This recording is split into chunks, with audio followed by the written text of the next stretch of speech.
नमस्कार दोस्तों, एक और वीडियो में आपका स्वागत है। इस वीडियो में हम नंबर सिस्टम के एक इम्पॉर्टेंट टॉपिक यूनिट डिजिट के बारे में समझने वाले हैं। मैं आपको वीडियो में समझाने वाला हूँ यूनिट डिजिट के कितने टाइप के हमारे क्वेश्चन बन सकते हैं और उनको हम किस तरह से किस कॉन्सेप्ट के बेस पर उनको हम सॉल्व करेंगे। तो चलिए वीडियो को शुरू करते हैं। आपसे रिक्वेस्ट है कि वीडियो में लास्ट तक बने रहिएगा ताकि कोई भी कॉन्सेप्ट आपसे मिस ना हो। तो चलिए सबसे पहले हम समझते हैं कि हमारे पास जो इसमें केस वन बनता है, यानी कि हमारे पास इसमें दो टाइप के केस बनते हैं। पहला तो क्या होता है कि सिंपली हमारे पास जो संख्याएं दी रहती हैं उनमें हमें प्लस माइनस या मल्टीप्लिकेशन करके हमें यूनिट डिजिट बताना होता है। और इसमें एक और केस बनता है जिसमें कि पावर की संख्याएं रहती हैं और उसमें हमें यूनिट डिजिट बताना होता है। तो पहले अगर हम इसको समझते हैं तो मैंने एक एग्जांपल ले रखा है, एक प्लस का, एक माइनस का और एक मल्टीप्लाई का। इससे हम समझने वाले हैं कि हम यूनिट डिजिट को कैसे निकालेंगे। देखो, जब बात आती है हमारी इकाई के अंक की तो हमें मतलब सिर्फ और सिर्फ इकाई के अंक से होगा, यानी कि इसके अलावा बाकी जो भी अंक है उनको हम काउंट नहीं करने वाले, यानी कि उनको हम कैलकुलेशन में नहीं लेंगे।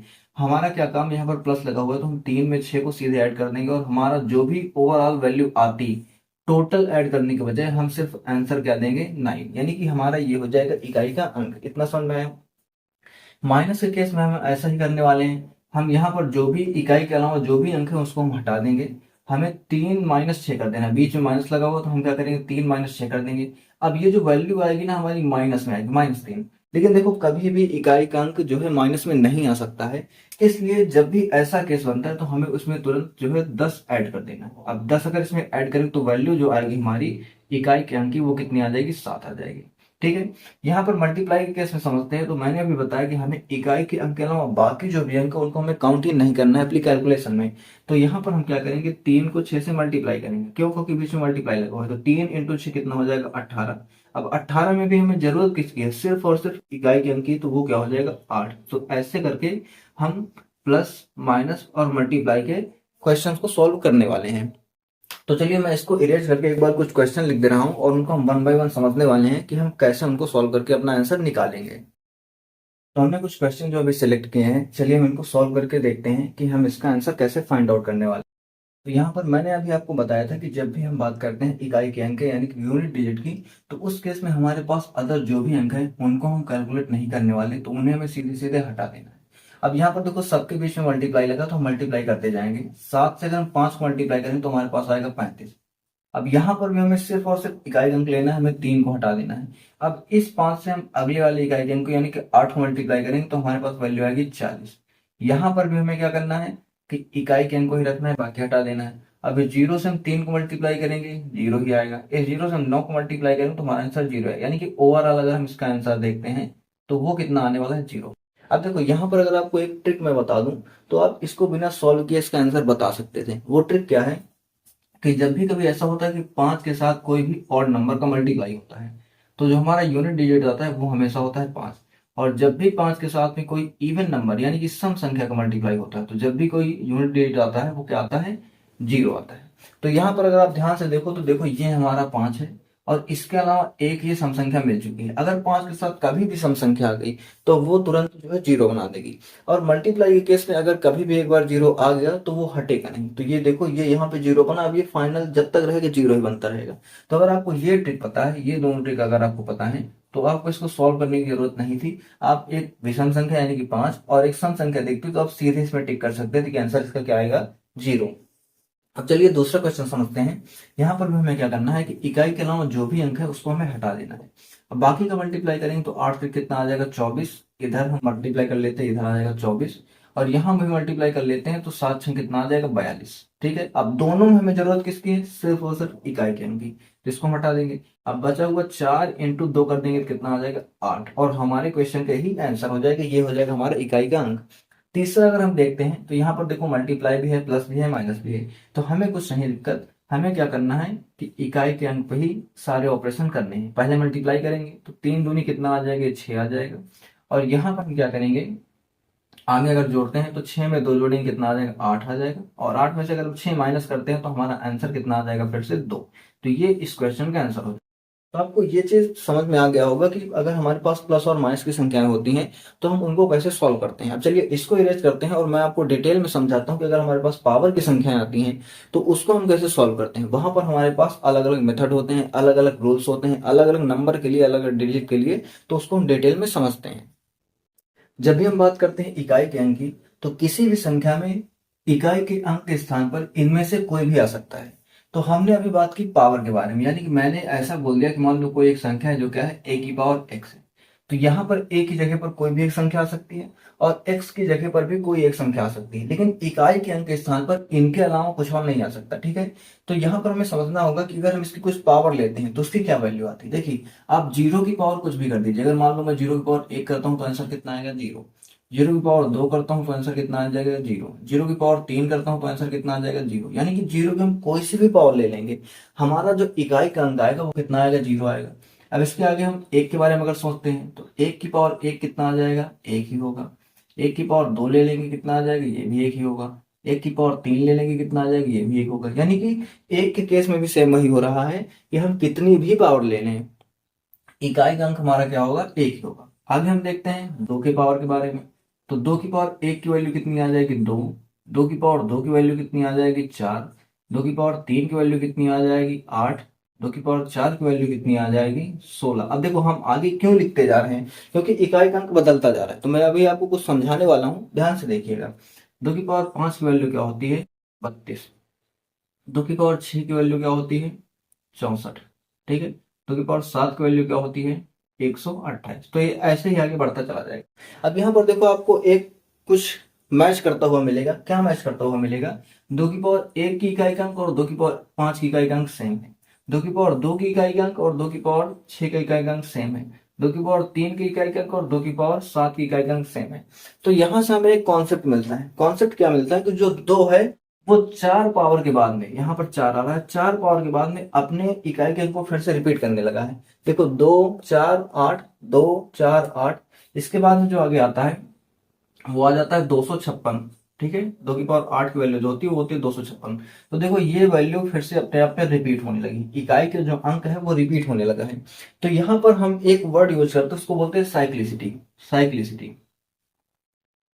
साइक्लिसिटी का मतलब क्या होता है कि कोई वर्ड, कोई जो अंक है वो कितने पावर के बाद भी अपने यूनिट डिजिट को रिपीट करता है, वो हो जाती है उसकी साइक्लिसिटी। तो अब यहाँ पर मैंने आपको एग्जांपल से कुछ चीजें समझा दी है, अब मैं आपको डायरेक्ट बताने वाला हूँ कि हम इसको शॉर्ट में कैसे सॉल्व करेंगे। देखो, जब भी हमारे पास बात होती है जीरो की, जब भी बात होती है एक की, जब भी बात होती है पांच की, और जब भी बात होती है छह की, तो ये चार जो संख्याएं हैं, जो चार अंक हैं, इनका जो यूनिट डिजिट होता है वो कभी भी नहीं बदलता, नो चेंज। मतलब आप कितनी भी पावर लगा दो, दो चार छह हजार कुछ भी पावर लगा दो, इनका इकाई का अंक कभी बदलने वाला नहीं है। अब ये चीज आप ध्यान देना, क्योंकि आगे जो भी मैं क्वेश्चन कराने वाला हूं उसमें यही चीज डायरेक्टली हमारी यूज होने वाली है।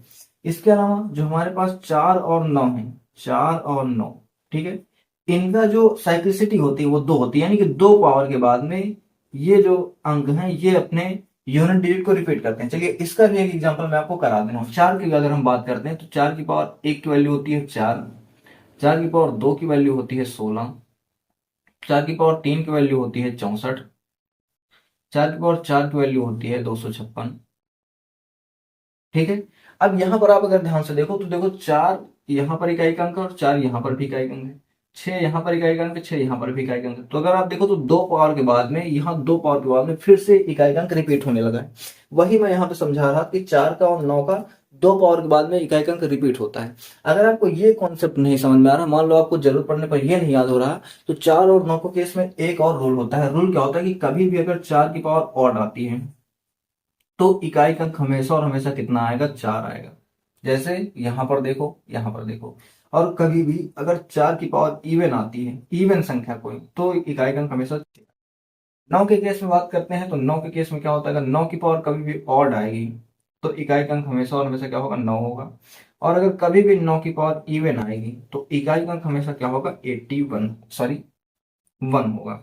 ठीक है, तो यहाँ पर आपको ये रूल भी याद रखना है, इससे आप डायरेक्टली देखकर आंसर दे सकते हो। जैसे अगर मैं एग्जांपल बोलूं तो मान लो अगर क्वेश्चन में लिखा हुआ है कि 244 की पावर 3 है, ठीक है, और बड़ा ले लेते हैं, चलो 312 है, और आपसे क्वेश्चन में पूछ लिया जाए कि बताओ कि इसको सॉल्व करने के बाद में जो भी संख्या आएगी, जो भी वैल्यू आएगी, उसका इकाई का अंक क्या होगा।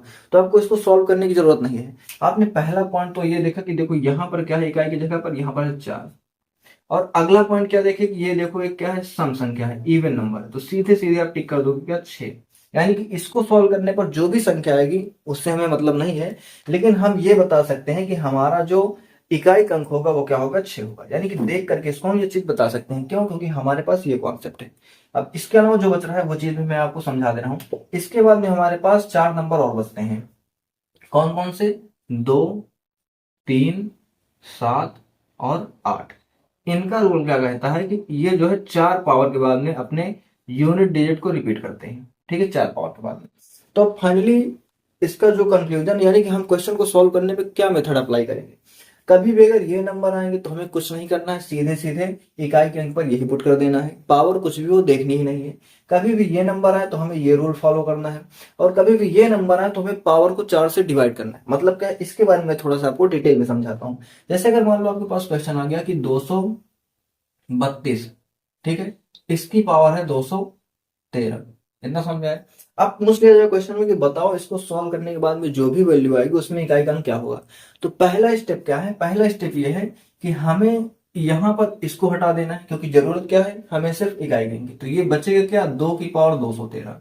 अब देखो पावर में 213 निकालना हमारे लिए पॉसिबल नहीं है, तो हम क्या कर पाएंगे, क्या कर सकते हैं, यहां पर हमें पता है कि इसकी जो साइक्लिसिटी वो 4, यानी कि हर एक 4 पावर के बाद में इसका इकाई अंक रिपीट होगा। तो हम इसको 4 से डिवाइड करेंगे और देखेंगे कि इसका शेषफल कितना बच रहा है। मतलब क्या है कि अगर मान लो कि हमें निकालना होता है यहाँ पर कि बताओ 2 की पावर 6 में इकाई का अंक क्या होगा, तो हम इसको 4 से डिवाइड करते, 4 से डिवाइड करते तो यहाँ पर 2 बचता, 2 बचता तो हम यहाँ पर देख लेते, यानी कि 4 आ रहा है। समझ में आई बात? यहाँ पर भी देखो 4 आ रहा है। वही करेंगे, अगर इसको हम 4 से डिवाइड करेंगे तो यहाँ पर ऊपर शेषफल पावर में कितना बचेगा, तो पावर में शेषफल बचेगा कितना, 4 या 12 होता है, 1 बचेगा।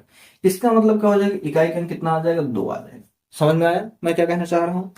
तो इतनी चीजें आपको समझ में आ गई होंगी। यहाँ पर मैंने आपको कॉन्सेप्ट इसके बारे में डिटेल में समझा दिया है। अब मैं इसको इरेज करता हूँ और इस पर बेस्ड क्वेश्चन को आपको बताता हूँ, जिससे कि आपको ये चीज अच्छे से समझ में आ जाए, क्लियरली आप इसको क्वेश्चन में अप्लाई करना सीख जाओ। ठीक है, चलिए मैं इसको इरेज करता हूँ।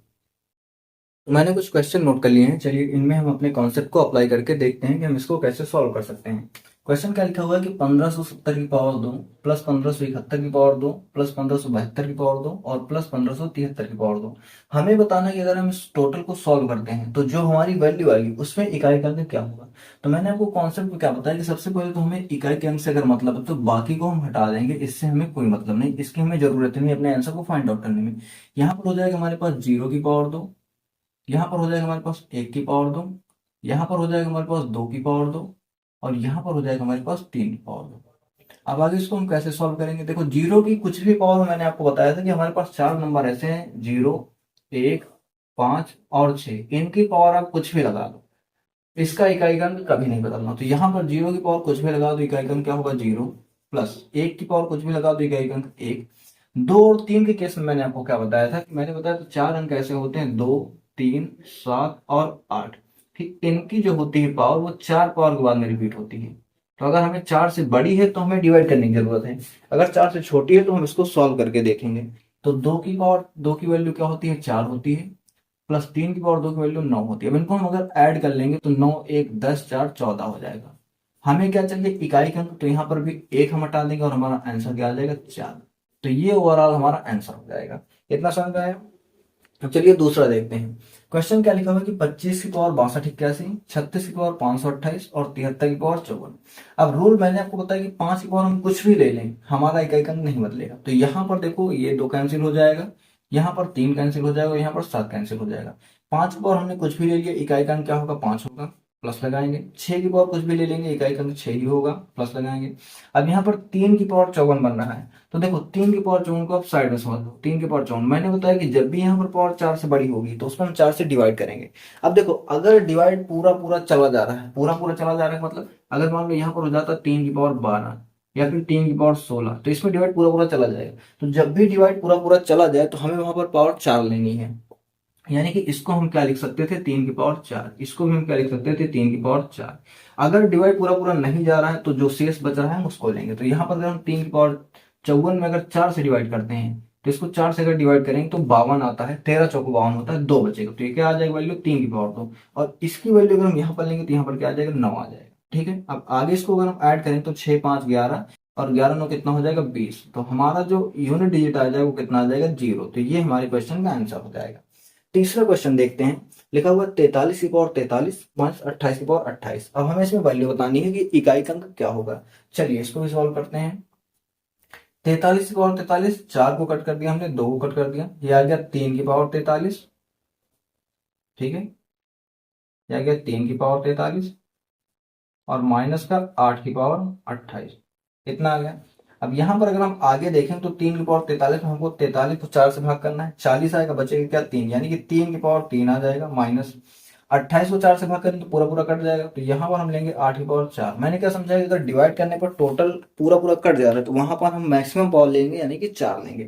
तो इसको अगर हम थोड़ा इधर लिखते हैं क्योंकि नीचे दिख नहीं रहा होगा, तो यहाँ पर ये क्या आ गया 3 की पावर 3 और माइनस का 8 की पावर 4। ठीक है, अब 3 की पावर 3 की वैल्यू क्या हो जाती है हमारे पास में 27, माइनस 8 की पावर 4 की वैल्यू क्या होती है 64 इंटू 64। समझ में आ रहा है क्या मैं कह रहा हूँ। 8 की पावर 4 को हमने 2 बार में लिख लिया, यानी कि 8 इंटू 8 इंटू 8 इंटू 8। ठीक है, इसको मल्टीप्लाई करेंगे ये 64 आ जाएगा, इसको मल्टीप्लाई करेंगे ये भी 64 आ जाएगा। अब यहाँ पर 4 और 4 को मल्टीप्लाई करेंगे क्योंकि 6 तो हमको हटा देना है, तो यहाँ पर ये 16 आ जाएगा और हमारा आंसर क्या होगा 6। यानी कि यहाँ पर इसकी वैल्यू क्या थी, ये 27 आ गया, माइनस इसकी वैल्यू क्या आ जाएगी, जो भी वैल्यू आएगी इकाई का अंक क्या हो जाएगा 6 ही आएगा, क्योंकि ये 16 हमने लिख लिया। अब यहाँ पर 2 काट देंगे, 1 काट देंगे और 7 माइनस 6 करेंगे, हमारा आंसर क्या आ जाएगा फाइनली 1। यानी कि मैंने आपको ये भी सिखा दिया कि ऐसे क्वेश्चन पर हम अपने कॉन्सेप्ट को कैसे अप्लाई करने वाले हैं। अब चलिए इसको इरेज करता हूँ और जो आगे का नया कॉन्सेप्ट है उसको फैक्टोरियल वाला, ठीक है, जिसमें फैक्टोरियल के क्वेश्चन भी आ सकते हैं, तो मैं आपको वो भी समझाता हूँ। अगर फैक्टोरियल क्वेश्चन आएंगे तो हम उसको कैसे सॉल्व करने वाले हैं।